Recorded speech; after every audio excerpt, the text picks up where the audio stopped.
This is the leader of minority. He is the one that you'll have to deal with when you're prosecuting this matter, especially in Parliament.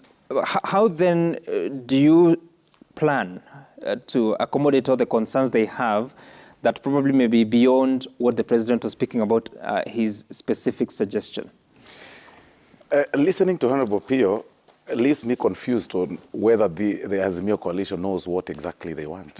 And I had been made to believe that their interest touches on public good and really need to be listened to. But making demands and counter-demands and demands makes it look like they really do not know exactly what they want other than causing mayhem and making the country ungovernable, which of course will not be admitted. But again, I believe from where I sit that the engagements and the rules of the game will be set by the House leadership, where Honorable Opio leads one, one side of, the leadership. And it is indeed true. If that is his argument on talks before the talks, then I agree with him that the House leadership needs to sit down before constituting the ad hoc committee, set the rules, come up with recommendations on who sit there, set timelines on engagements. That is fine. If it's within the House leadership, that is true. We always have these meetings quite often to agree. In fact, you hear what he's saying. That's not what he's talking about. That's what I'm saying. If that is the direction he is taking, then that would be okay. But trying to push an imaginary, meeting away from what had already been agreed by the two leaders, because when you listen to... but you told me they didn't meet. No, I'm saying what is agreed in public, like you've seen. When they listen to the president, he says that we need a bipartisan approach. And when you listen to Raila Odinga, he says, I agree. Then it makes further demands on the things that the bipartisan, committee or other bipartisan route should listen to. So when you listen to them keenly, you'll agree that they have agreed that the meeting point should be through the National Assembly by formation of the bipartisan team. So any other demand beneath that is really not for the good of the country. The country now is calm, like you've seen. And all we need to do as the House leadership is to simply sit down and set the rules. Like, for example, we can agree that the House leadership should not be part of the select committee. The headliners should not appear close to that ad hoc committee. I mean, we need to have people who haven't really... Such kind of things can really be agreeable. What headliners mean? I imagine the headliners who believe that, we don't want to listen to Ruto. We don't recognize him. And the other people who say, we don't want to see, Raila Odinga's demands go to hell. Such kind of things. We need to have reason, above everything.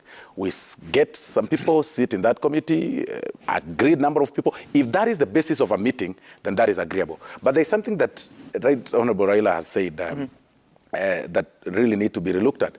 He's made some demands, that he needs, to be sorted. But I have to say, there are things that are ambiguous and really can't be met.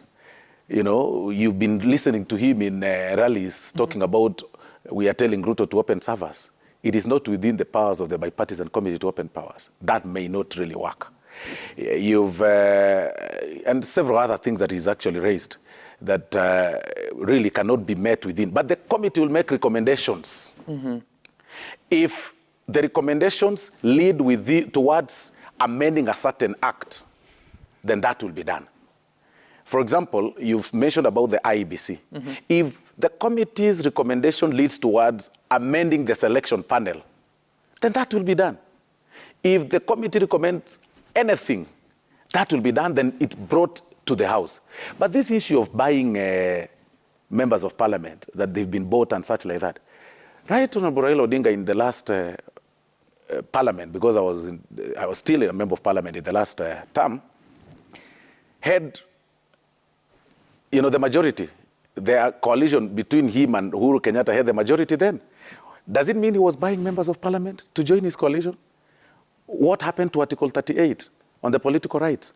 That people feel, it is natural that people feel to change allegiance. Not every person enjoys going to the streets. If one feels like, if I join Raila Odinga today, he'll demand that I go to the street with him and decides to go to the other coalition. I mean, really, he hasn't been bought. Because not every person enjoys putting a sufri on the head. So those are the things that we really need to look at. It's not just about money.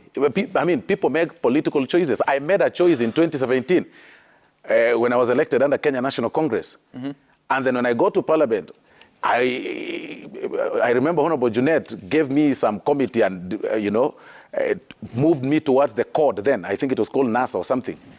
And then within a month, I was whipped by merely greeting William Ruto.